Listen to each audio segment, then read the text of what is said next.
All right. So, hey, this is Mr. Lively here. Going to go through this really quick with you, events leading to the Civil War. That way, you've got this video where you can go back and use it and help you answer the questions that you need to answer at the end. So, differences. Large differences divided the northern and southern states long before the Civil War started in 1861. Two important issues that increased tensions were states' rights and slavery. Of course, slavery is the forced labor of another human being. Another thing we're going to talk about are tariffs. Tariffs are taxes that are placed on products. Northerners wanted to sell their goods in the South, but it was cheaper for Southerners to import goods from Europe. 1828, President Jackson put a tariff on imported goods to try to help Northern industries. It did not work. Nullification. Nullification is the idea that states can just choose to ignore law. Southerners were angry and opposed the tariff because it was put in place to help Northern businessmen rather than Southern plantation owners. In 1832, South Carolina invoked the doctrine of nullification, saying that the tariff was not valid in the state and threatened to withdraw from the Union. To avoid this, Congress lowered the tariff in 1833. This brings about the idea of states' rights. States' rights are included in the Bill of Rights, the 10th Amendment. Anything not in the Constitution automatically falls back to the states. Many Southerners were angry because they believed the national government was intruding more and more on states' rights.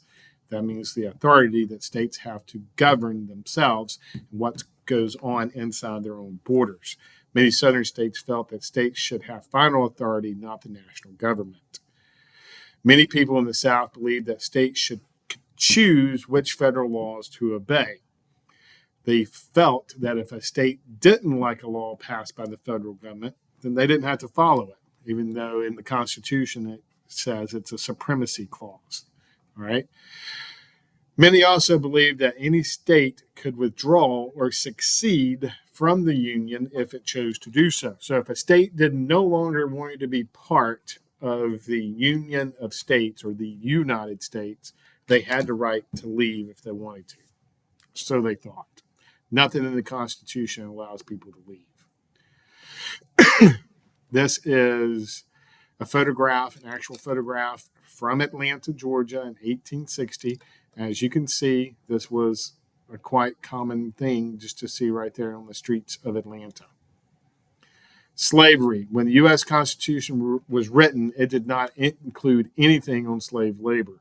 Slavery was a matter of states' rights, and each state could decide whether or not to allow slaves.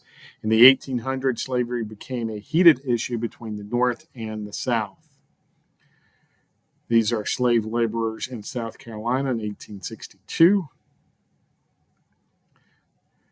The South relied on cash crops like cotton and depended heavily on free slave labor to work the large plantations.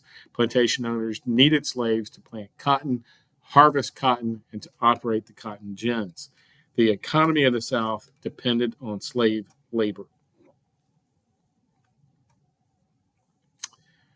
This is an enslaved family in Beaufort, South Carolina. In the North relied mostly on factories and businesses and did not need slaves in order to maintain its economy. That does not mean it paid a good working wage. That just means they actually did pay a wage. Many Northern abolitionists, that's a person who was opposed, abolitionist is a person who's opposed to slavery, spoke out against the evils of slavery and wanted it to end, while Southerners wanted to protect their way of life and basically their way of business. Wealthy Southern plantation owners resented Northern interference in their livelihood. This, of course, created division. Soon arguments began to arise between the North and the South over whether slavery should be allowed in the new states that have been added to the Union.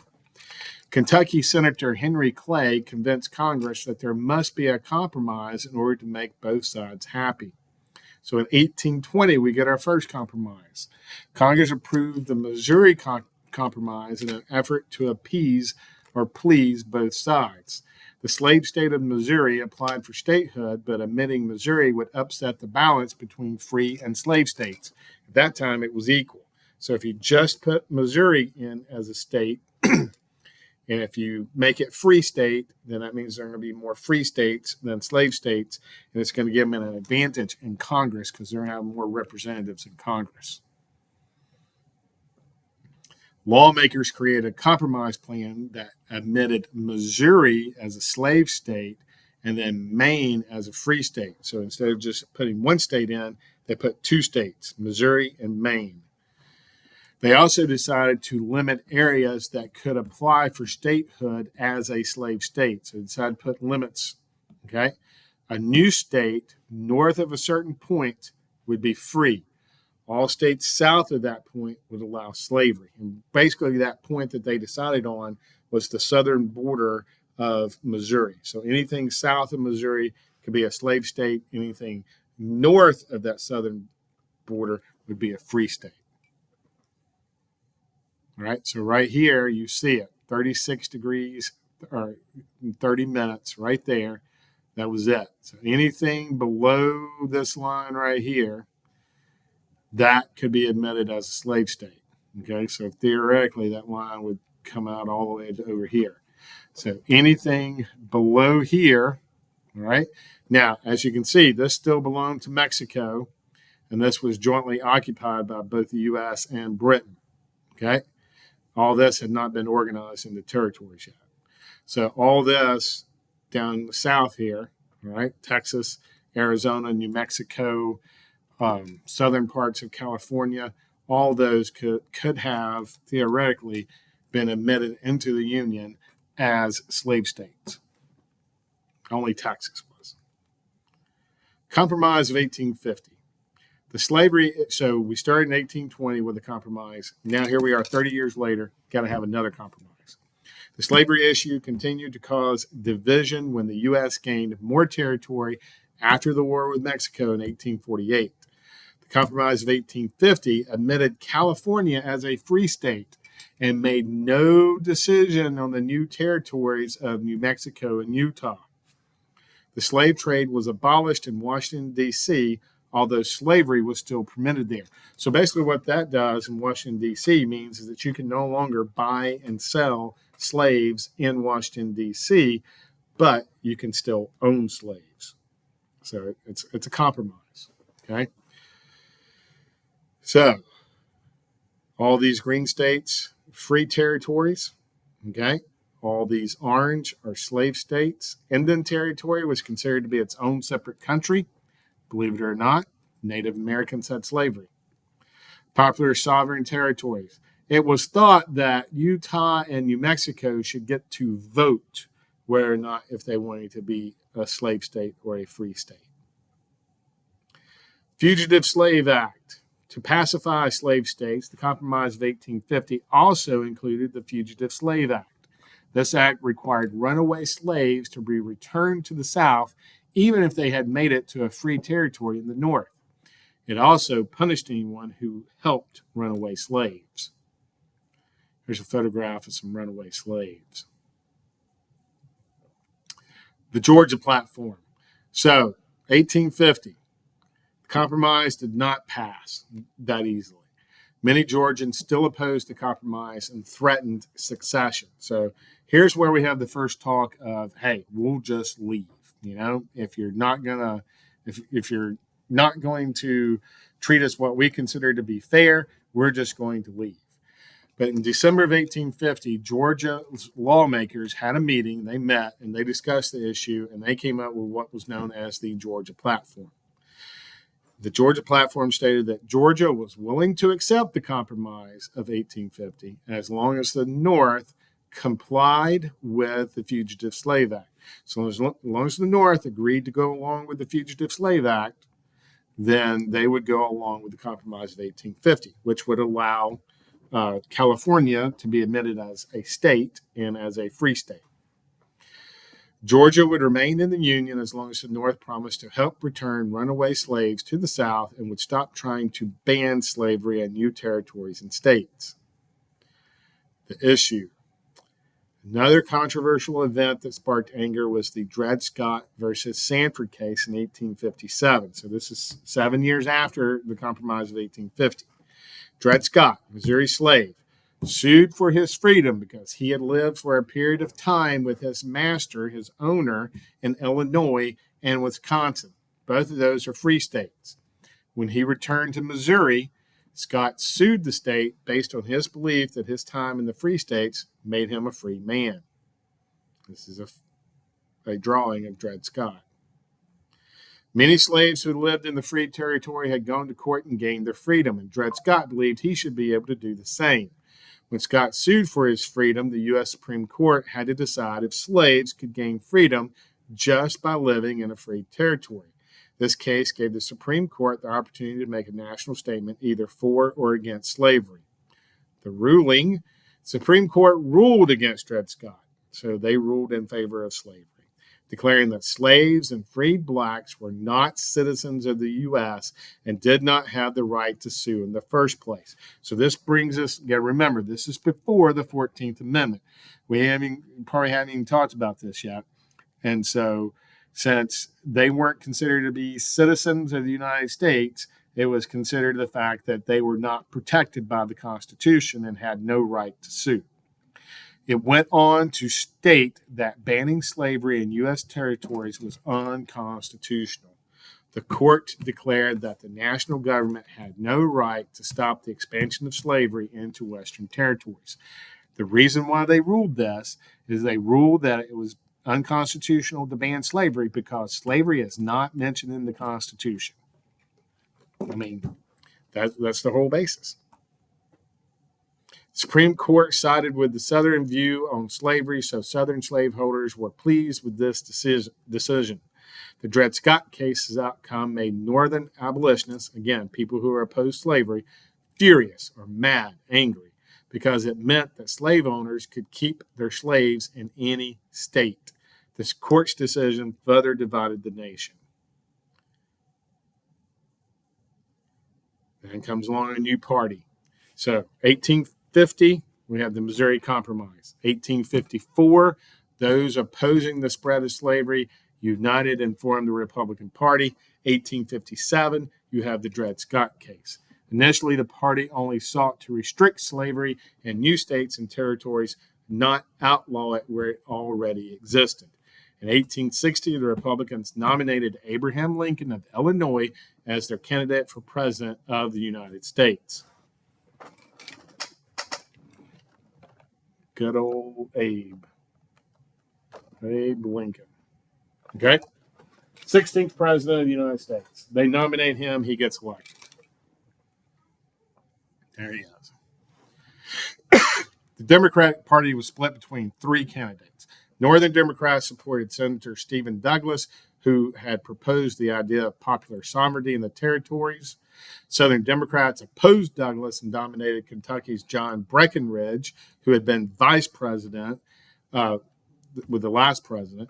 And a third group, the Constitutional Union Party, nominated Tennessee's John Bell. 1860, election of 1860. Abraham Lincoln won the election November 6, 1860. Southern states were concerned because they felt Lincoln wanted to end slavery. However, every speech he gave said he would not end slavery. He just wouldn't let it expand to new states. Lincoln's goal was to keep the Union together. However, South Carolina decided to secede from the Union on December 20th, 1860. All right, so elected on November 6th, they leave on December 20th, just 6 weeks later. There's a photograph of his inauguration on the Capitol steps. When South Carolina seceded from the Union, Georgians were divided in two. One group, including Governor Joseph Brown, wanted to leave the Union right away. Alexander Stephens, who was one of our senators, disagreed and said that Lincoln was not the South's enemy. He also warned of the economic ruin that would occur from the Civil War. He said, if you worried about your way of life, the surest way to ruin your way of life is by going to war. This is a photograph of Alexander Stephens. He wasn't a very large man. He was only about 5'4". He was very thin and frail and sick. Like I said, he only weighed about 100 pounds. Georgia's legislature called a special succession convention in order to vote on the issue. Sorry about that. Text message. Delegates voted 166 to 130 in favor of succession. As you can tell, it's very close. 36 votes decided it. The delegates from Whitfield County voted no. So that's always important to remember. January of 1861, Georgians left the Union.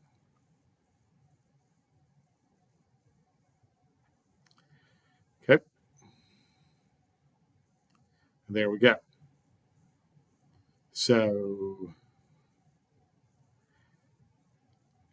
you're supposed to go through, and here are the key vocabulary terms.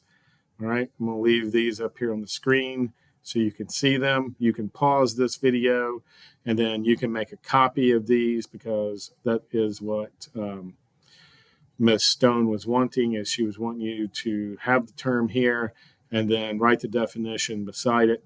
If you'll do that, and then if you'll just write this up in a Google Doc and put on one side, put slavery, and then space over and put the definition, states' rights, the definition, nullification, the definition, Compromise of 1850, and then the definition. So just go through this lesson, put the term and then definition, do that in a Google Docs, and then submit it into this Google Classroom, and then that way Miss Stone will have it.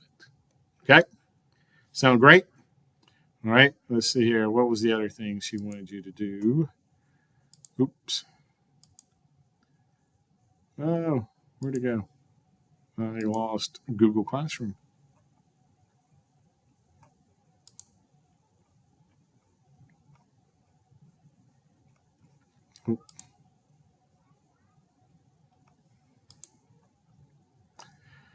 And then complete the out-the-door ticket. Let's see if the out-the-door ticket is here.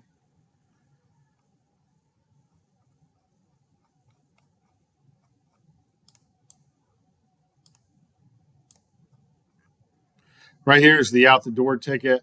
So on that same document that you do the definitions on, why was it difficult for the federal government to make laws to satisfy both the North and the South? Write real quick right here, okay? So just right below that, put that in that document, turn it in. So right here is where you would turn it in. All right. I'm going to go ahead and edit this, and I'm going to add in Google Docs for you.